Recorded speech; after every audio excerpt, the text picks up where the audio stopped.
I'm very young, guys. I'm actually 2 years away from graduating. I would probably characterize my college time as with the startups that I've worked with. And I've been in this world since March of my freshman year now.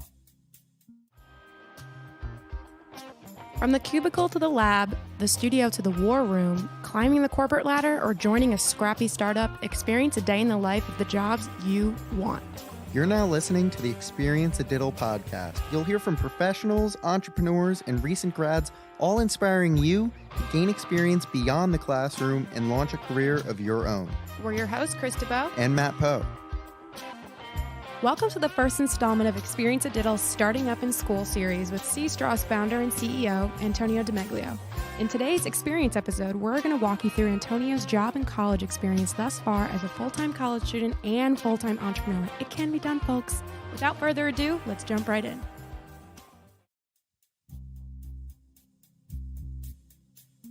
Why did you choose NYU and the majors and minors that you chose? Okay, so we're going to need to actually step back a little bit. And actually, for my high school, I went to a vocational high school, and I studied the culinary arts there. So I was in my school's Academy for Culinary Arts and Hospitality Administration, right? And a lot of my colleagues had actually gone to culinary school afterwards to become a chef, which is fascinating to me. And it's something that I loved, and I actually worked at the New York Hilton Midtown. That was my first job in the catering department there a few years ago. That's the largest hotel in New York City, one of the largest hotels in the world. So that was a great first job. Yeah, what was that like? It was a lot of learning to deal with different people, especially when people are older than you. I was, I think, 17 at the time when I started there. So, I was able to kind of learn from people that have been doing it for a long time, because people in the hospitality industry really have a love for their work. I mean, if you think about it, they spend some days are 15-hour days. Mm-hmm. If you start early, you have to prep, and then you stay for an event in the evening that goes until midnight plus. And, if you're getting there at 5 a.m., we're talking about a 15 to 18-hour day. Nobody does that besides an investment banker. And, I think these culinary people actually like their jobs more than those people. So, yeah. I would bet on that.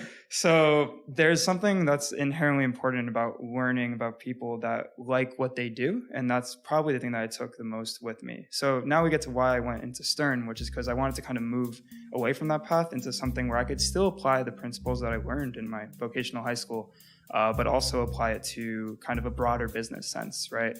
So I started out at Stern being interested in finance, because that's, pretty much the main reason why people go to Stern. But I realized that my interest was more in entrepreneurship. And the reason for that is because I focused on the service industry for 4 years before that. And I thought that, tech is actually a great way to apply the service industry to the 21st century and creating my own thing. So, I wanted to go and be able to do something different. So now I'm doing computing and data science at Stern, which is probably the reason why I went there, is to have the opportunity to do that in a business school setting. So it sounds like your definition of well-rounded. I tried to move, I don't know. There's this thing that I just try to do the best at whatever I'm doing. And most of the time that involves doing something that makes someone else feel good. Still 2 years away from graduation, Antonio is really active at NYU. He was vice president of his class and a member of the Inter-Club Council managing pre-professional clubs. I would probably characterize my college time as with the startups that I've worked with. And I've been in this world since March of my freshman year now. The first, startup I was involved with was actually a social networking app called Dayflash.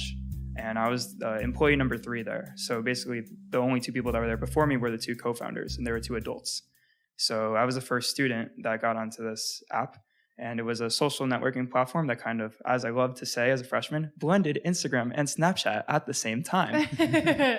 That's not the best way to describe something, because Instagram and Snapchat have fantastic user bases that people are not willing to leave for something that nobody's ever heard of, right?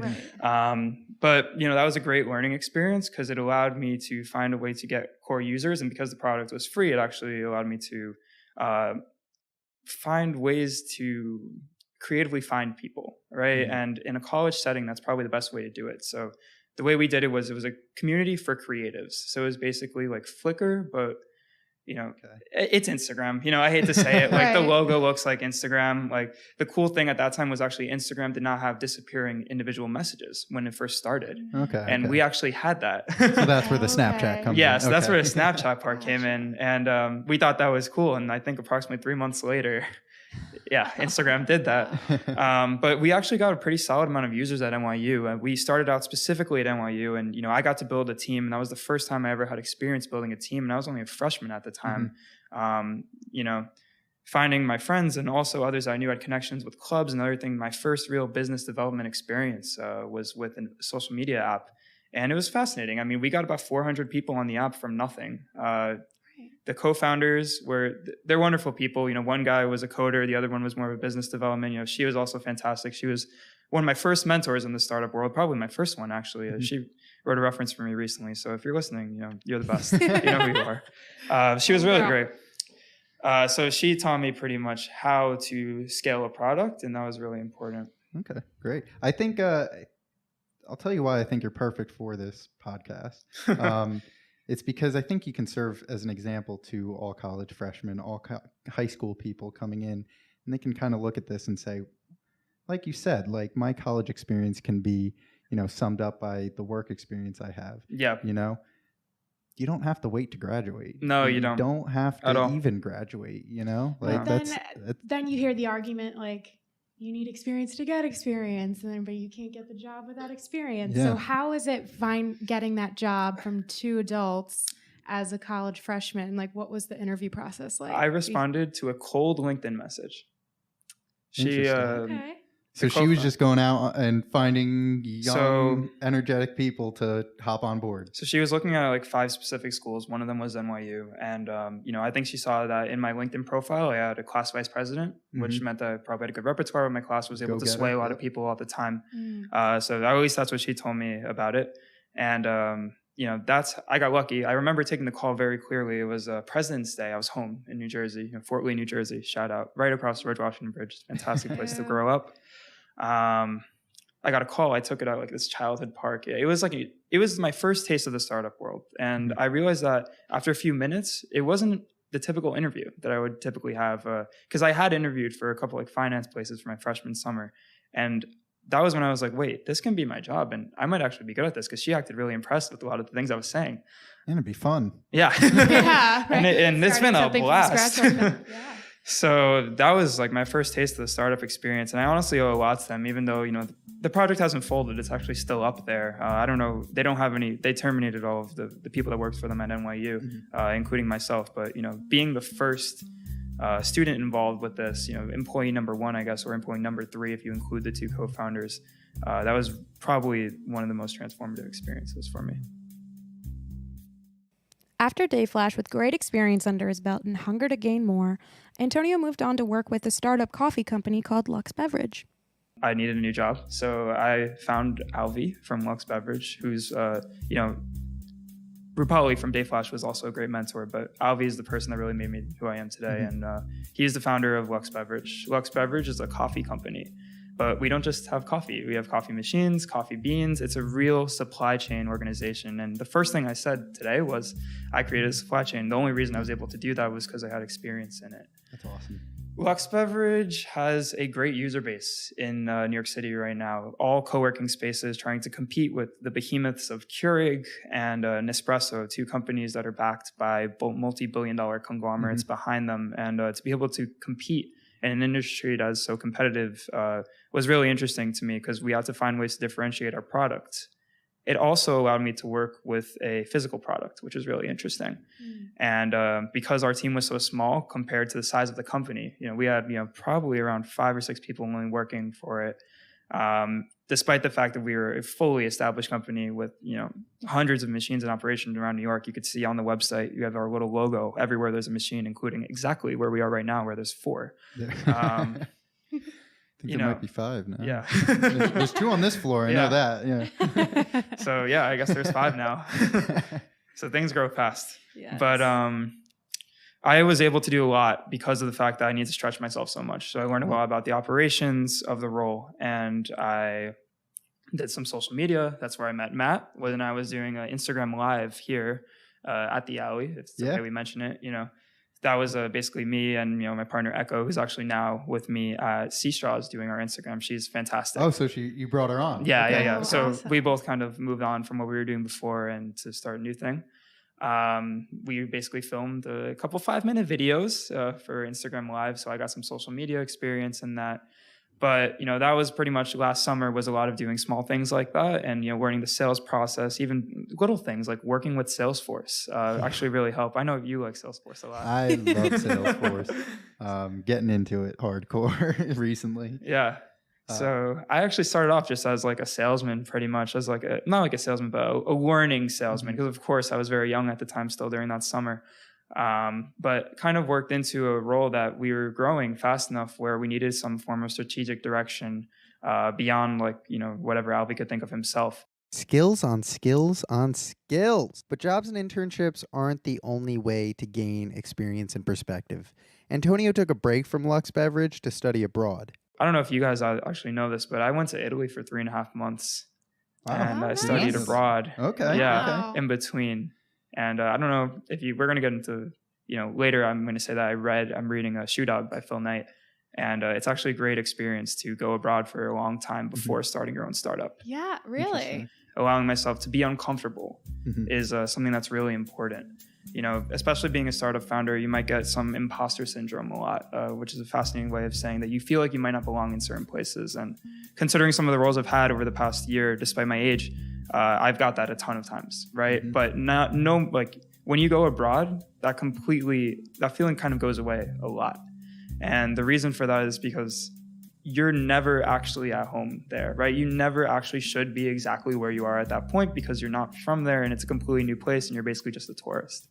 But when you're experiencing a culture and you're getting to talk to locals and things like that, it's almost like when you first start your startup and you're talking to your first users because you're learning about something through a different perspective that you never had, even though you had your preconceived notions about it, which is really interesting to me. Beautifully put. Yeah. That's awesome. 3.5 months though. Yeah, 3.5 That's a months. long time. Was that so you went for a study abroad? Yeah, study abroad. Yeah. Gotcha. So you were taking classes over Yeah, there I was taking through classes NYU. through NYU. It was in Florence. Florence is, a beautiful city. Traveled all throughout Italy, even took a trip to Morocco, did some really interesting work with NYU at the EU in Brussels, which was a great trip. That was probably the most academic thing I did there. Okay. Did some economic research. I was able to present to some people at the European Commission, which was one of the proudest things I've ever done. Wow. That's where my LinkedIn picture is from, if you guys see it. Okay. That's awesome. Yeah. What as much as you can go into it, what were you presenting? So basically, I was the climate change research lead. So we were separated into two groups. One was targeting climate change, and the other one was targeting migration. Okay. So for my group, for climate change, I'm a business student, of course, so I look at things in a quantitative method. What I did was I created a regression model to find the propensity of certain EU nations to switch from fossil fuels to renewable energies. Okay. And let me explain. So basically right now, oil is actually huge in a ton of EU nations, even though the EU is ahead of the US in terms of environmental regulations. But the thing is that these nations actually have money, right? And if they don't have money, they have a ton of people that have the ability to be moved, right? So my model, I think, worked because the number one country on my model was Poland. Poland is a country that I think is 5th in the EU in population or something like that. Not sure if that's population or GDP. We have to check that. So it's a top 10 out of the 20 to 30 countries in the EU in both population and GDP. However, they consume a lot of oil. They produce a lot of oil. So what they can do, because of the fact that they have a strong GDP and a strong population, is that they have a high propensity to switch. So basically just a model comparing things like GDP, population, the percentage of renewables that that country produced at that point. The EU does a great job of having a bunch of statistics. They're a completely transparent government. My home country, Italy, just had a crazy election where there's a lot of Eurosceptic people. But I think if anybody actually studied it, they would see that the EU does a ton of good and they're a very transparent government. So yeah, that was pretty much it. Nice. The same day he got back from Italy, he hopped on the A train to an event with one of Lux Beverage's clients. You may have heard of him. I got back from Italy. It was snowing on December 15th of 2017. And I woke up at 6 the next morning to meet Alvy at a Ferrari event in the city in Tribeca on Saturday morning. It was Ferrari's yearly holiday party. And, we were doing a brand activation there because Lux Beverage is an Italian company with our coffee company. We have both machines and coffee. So the coffee company is Moriando It's basically an Italian espresso company, trying to bring the Italian espresso experience to the U.S. And Ferrari is one of our clients. So we were, doing brand activation at this event where they have 4 custom Ferraris. It was beautiful. One of them was blue. It was insane. You always see a red Ferrari. You never see a blue one. I know, exactly. This one was specifically built for a French guy. So it had like these blue, red, and white stripes on like a powder blue background. It was wonderful. Oh, wow. So yeah, as soon as I got back, did you take pictures? Yeah, I did actually. You'll have to send it to us. We'll include it in the show notes. Yeah. That was before I got an iPhone X though. So that was back with my 6 camera. Yeah. May suffer, but people must see the blue Ferrari. Yeah. So literally I was there less than, basically 12 hours. I got back on the A train at 175th Street, went downtown about 12 hours after I got back from Italy. Wow. As soon as because I always knew that as soon as I got here, I was going to start working immediately. And basically it was January break for school. Mm-hmm. So I got and we got here early, since December 15th is pretty early to get here. So I had 6 weeks and I went back to working full time for Lux. And, after that I became CRO of Lux, so Chief Revenue Officer, which is like kind of a promotion because I started off in sales, even though, I basically managed a very small team, but nothing that was too crazy. Not like now, not the 7 people that I have now, but the 7 people I have now are wonderful. They will all listen to this. But that created kind of a way that, okay, I've grown up a little bit, which was nice to see. And literally it was a new year at that point. It was, the start of 2018. And I knew that this was going to be the year where I founded my own thing.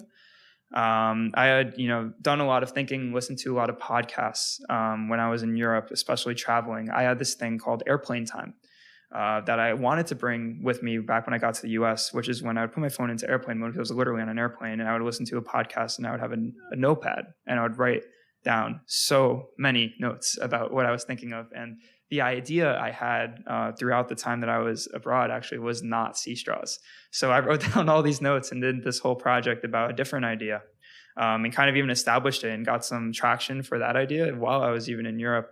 But still, the same principles apply. So a piece of advice that I try to do every once in a while, I wanted to say that I would do it every week, but I don't do it, is to put your phone in airplane mode for 60 minutes a week and listen to a podcast, read a book or something, but actually focus on taking notes and finding ways that you can apply whoever's wisdom, whether it's Phil Knight and Shoe Dog or it's Reid Hoffman and Masters of Scale on a podcast. You can find other people's wisdom and apply them to what you're doing in writing. So it's really fascinating. Awesome.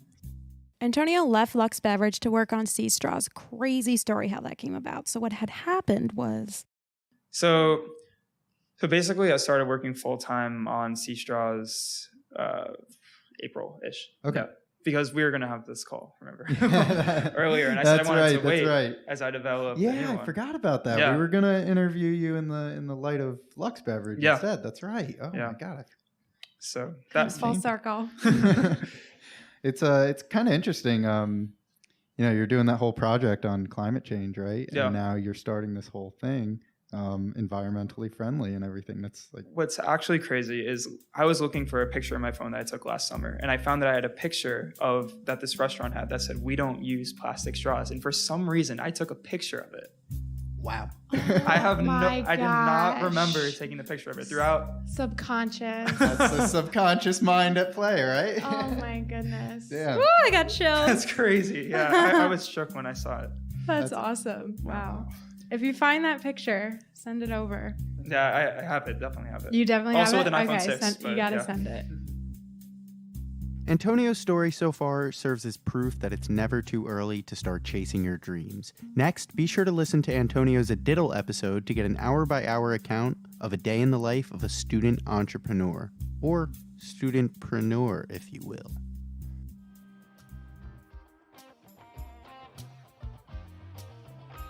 Thanks for listening. Each week, we bring you interviews from professionals in the jobs that you want, highlighting each guest's career experience on Mondays, a day in the life on Wednesdays, and their advice to you on Fridays.